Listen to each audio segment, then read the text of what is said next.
Esta mañana celebramos a los Vicentes. Hoy es el día de San Vicente, mártir, Vicente de Huesca, clérigo español, diácono de San Valero de Zaragoza, encarcelado por Diocleciano, que ese siempre se las gastaba así, fue parte de la persecución con Diocleciano, y este hombre profesó la fe, y Vicente quiere decir, viene del origen latino y quiere decir el vencedor, el que combate con la fe y el que combate con la mano de la iglesia, es lo que dice Vincens, Vicente mártir. Saludo con mucho entusiasmo a todos los Vicentes y a todas las personas que cumplen años el día de hoy. Desde aquí les enviamos un saludo y un abrazo desde esta primera emisión central. Hoy es miércoles 22 de enero y un día como hoy, el año 1552, Sir Walter Raleigh, marino, escritor y político inglés, nace un día como hoy. Este hombre es muy importante para la historia de los Estados Unidos porque estableció un esquema bursátil en Inglaterra que sirvió para fondear a los viajes y conquistas de los ingleses en lo que después fueron las colonias del noreste de la Unión Americana. Massachusetts, Mississippi, Maine, Nueva York, Nueva Jersey, New Hampshire, todo eso fue fundado a través de Sir Walter Raleigh con fondeo. Hubo un momento en donde los dineros se le acabaron a la corona inglesa y entonces tuvieron que fondearlo con dineros del sector privado, y desde ahí empieza la tradición de fondear proyectos importantes con la bolsa de valores, en este caso ya de los Estados Unidos y del Reino Unido, el FTSE inglés. Un día como hoy nace un hombre importantísimo en la vida de la física. Me refiero a Sir Francis Bacon, filósofo inglés, un hombre importante en su pensamiento, en su propuesta, en su análisis y en su proyección histórica. Sir Francis Bacon. Un día como hoy, el año 1788, nace Lord Byron, este poeta británico, padre de Lady Lovelace. Lady Lovelace fue muy importante para la historia porque ella fue la primera que promovió las primeras máquinas mecánicas de cálculo. O sea, ella es la tatarabuela de las computadoras, la hija de Lord Byron, Lady Lovelace. Año 1898, nace un hombre importantísimo en la historia del cinematógrafo, y me refiero a Sergei Eisenstein, director de teatro y de cine ruso. Hizo una película que se llama México Rojo, y recuerdo muy bien que en alguna ocasión en la Universidad de Moscú dio un discurso el presidente Fox, y cuando se refirió a este hombre, a Sergei Eisenstein y su película México Rojo, dijo: ya lo dijo Sergei Einstein. Y yo me quedé así, dije, ¿qué? Y en lugar de decir Eisenstein, dijo Einstein. Entonces cuando terminó, y además todo el mundo se codeaba, ¿no? Dentro de los rusos se codeaban. Y cuando terminó le dije: oye, dijiste Einstein en lugar de Eisenstein. ¿Cómo? Pues sí, dijiste Einstein en lugar de Eisenstein. Bueno, seguramente nadie se fijó. Bueno, pues en fin. Y esas eran pifias, imagínense con las de ahora, con las rifas y todas estas cosas. Año 1903, un día como hoy, Estados Unidos y Colombia firman el Tratado Errán-Hay para la construcción de lo que ya después sería el Canal de Panamá. En aquel tiempo, Panamá estaba ligada a Colombia, y fue en Colombia en donde se hicieron estos tratados Errán-Hay para la construcción de este canal interoceánico. Año 1905, en San Petersburgo, un día como hoy, 22 de enero, en la Rusia imperial, el Palacio de Invierno es tomado por 30,000 obreros encabezados por Georgi Gapón. Esta toma del Hermitage fue una de las primeras muy serias manifestaciones de la inconformidad de la sociedad rusa por su forma de vivir, por su estado económico, por su estado de bienestar, había mucha inquietud y había una enorme distancia con el zarismo del zar Nicolás II. No los veía, no los oía, no pasaba nada, no los miraba. Rusia en 1909, un día como hoy, rechazó la petición de Finlandia de conseguir un derecho hacia la autodeterminación. Los territorios finlandeses eran de potestad de Rusia y vino en ello. Hubo un reacomodo desde la época de Pedro el Grande, que que lanzó una guerra en contra de Suecia porque ocupaba parte de lo que hoy son los territorios de San Petersburgo, y como Pedro el Grande necesitaba una salida al mar Báltico, pues le aventó la guerra a Suecia y de ahí vino un reacomodo, llegaron hasta Finlandia y después se tuvieron que echar para atrás para que hoy Finlandia sea Finlandia, Suecia sea Suecia, Dinamarca sea Dinamarca y Rusia sea Rusia tiene un territorio de 17 millones de kilómetros cuadrados, es el país más grande del mundo con todo y todo, con todas las escisiones y las deflexiones y todo esto. Año 1917, cuando estalla la revolución bolchevique, también en los Estados Unidos el presidente Woodrow Wilson presentó una comisión de paz ante el Senado, que era lo que se esperaba, que acabara la guerra.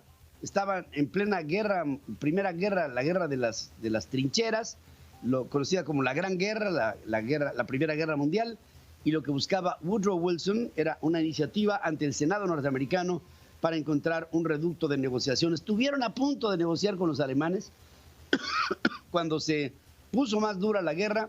Entonces los norteamericanos tuvieron que apretar el paso y acabaron con la República del Weimar. Año 1918, en Kiev, en Ucrania, se proclama la República Popular de Ucrania, cuyo gobierno se declara independiente. Después hubo de comparecer ante la potestad soviética, y cuando la Unión de Repúblicas Soviéticas Socialistas se conformó, una vez consumada la revolución bolchevique, Ucrania volvió a ser parte del territorio soviético. Año 1934, un día como hoy, 22 de enero, se estrena la película estadounidense El Tejano Afortunado, protagonizada por John Wayne. Esta película es muy importante porque con esta obra cinematográfica, en el 1934, empezaron los westerns, o sea, las historias del oeste, que ahora, por cierto, ya no están en boga. Durante mucho tiempo en la posguerra, bueno, desde el 34 hasta la posguerra, las historias del lejano oeste, de cowboys y de este tipo de historias de la conquista del lejano oeste para los norteamericanos, eran una delicia. Y John Wayne fue, this is a pepper, all right. John Wayne fue un protagonista fundamental en este tipo de... Después vinieron otros, pero John Wayne fue el más emblemático de los cowboys de la historia del cinematógrafo en Hollywood. Año 1939, en la Universidad de Columbia, en los Estados Unidos, se consigue la fusión del uranio, y con esto las primeras manifestaciones de la radioactividad, y con la fisión y la fusión de estos átomos vinieron los desarrollos de las primeras bombas atómicas. El proyecto Manhattan fue el que, con Oppenheimer al frente, fue el que consolidó este esfuerzo, y su primer experimento dantesco, brutal, fue Hiroshima, el 6 de agosto de 1945, y después Nagasaki, el 9 de agosto del mismo año del 45, fue cuando se estableció la explosión de las primeras bombas atómicas experimentadas sobre la población civil. Fue el prolegómeno, es 1939, la Universidad de Columbia hace la primera fisión del átomo de un átomo de uranio, y con ello el principio de la radioactividad. Año 1962, 22 de enero, en Punta del Este, en Uruguay, la conferencia de la Organización de Estados Americanos acordó la expulsión de Cuba de esta organización continental, del seno de esta organización continental, debido a fuertes presiones de los Estados Unidos, que habían proclamado un embargo económico en tiempos del presidente, finales de Eisenhower y principios del presidente John Kennedy. Ya no, desde Eisenhower ya no le veían buenos ojos a Fidel Castro, y después vino el embargo y después vino un embargo continental. Luego las primeras deflexiones con lo que hoy es el socialismo del eje bolivariano del siglo XXI. Año 1963, Alemania y Francia se reconcilian luego de la firma por Charles de Gaulle, y este hombre que, para quienes me acompañan en la televisión, fue uno de los grandes estadistas del siglo XX, Konrad Adenauer, en el Tratado del Elíseo, que hizo que en el 63 que Francia y Alemania finalmente volvieran a establecer una liga luego del enfrentamiento, del encontronazo brutal de la Segunda Guerra Mundial. Y Konrad Adenauer fue el gran pacificador, junto con el padre de la Quinta República Francesa, el señor Charles de Gaulle. Año 1968, en Cabo Cañaveral, en la Florida, en los Estados Unidos, se lanzó el Apolo 5. Este esfuerzo de Apolo es un rocket brutalmente poderoso que tiene en su arranque la fuerza de 60 presas Hoover puestas al mismo tiempo a trabajar. ¡Bum! Así es cuando empieza la ignición. 60 es el equivalente a la energía que producen 60 presas Hoover de un solo trancazo. Es bárbaro este proyecto Apolo, y este fue Saturno V y el Apolo 5 fueron los primeros esfuerzos para llevar al hombre a la luna, luego de la promesa del presidente Kennedy que en esta década, man will reach the moon, el hombre llegará a tocar a la faz de la luna. Año 1970, en Estados Unidos se realizó el primer vuelo comercial de un Boeing 747. Era la admiración del mundo, era una fortaleza volante que no se puede ni siquiera explicar cómo despegaba esa cosa, pero esta fortaleza, producto de motores Rolls-Royce y General Electric, fueron las dos empresas asignadas para la construcción de estas enormes turbinas que hacían despegar a lo que en aquel tiempo era el equipo más pesado que jamás hubiera volado sobre la faz de la Tierra.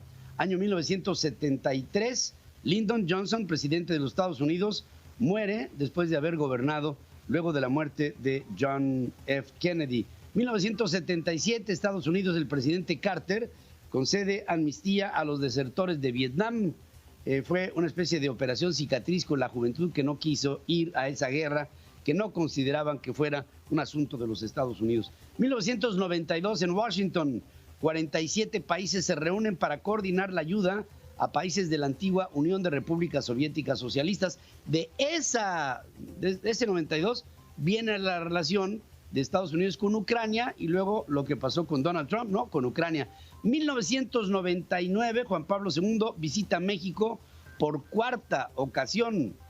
Juan Pablo II, tuve la oportunidad en aquel tiempo, otra vez como siempre, tuve la oportunidad de hacerlo, de estar con él en esa ocasión. Ya estaba muy minimizado, ya el Papa ya no se movía como cuando era joven. Año 2016 fue descubierto un exoplaneta con la órbita más larga y más amplia conocida hasta ahora, correspondiente al planeta. Ese planeta se llama 2MAWSJ2126-8140. ¿Por qué se llama tan bonito? Porque hay tantos cuerpos sobre la bóveda celeste que hay que clasificarlos con escalas aritméticas y logarítmicas. Así es como está la historia, así es como se ha escrito.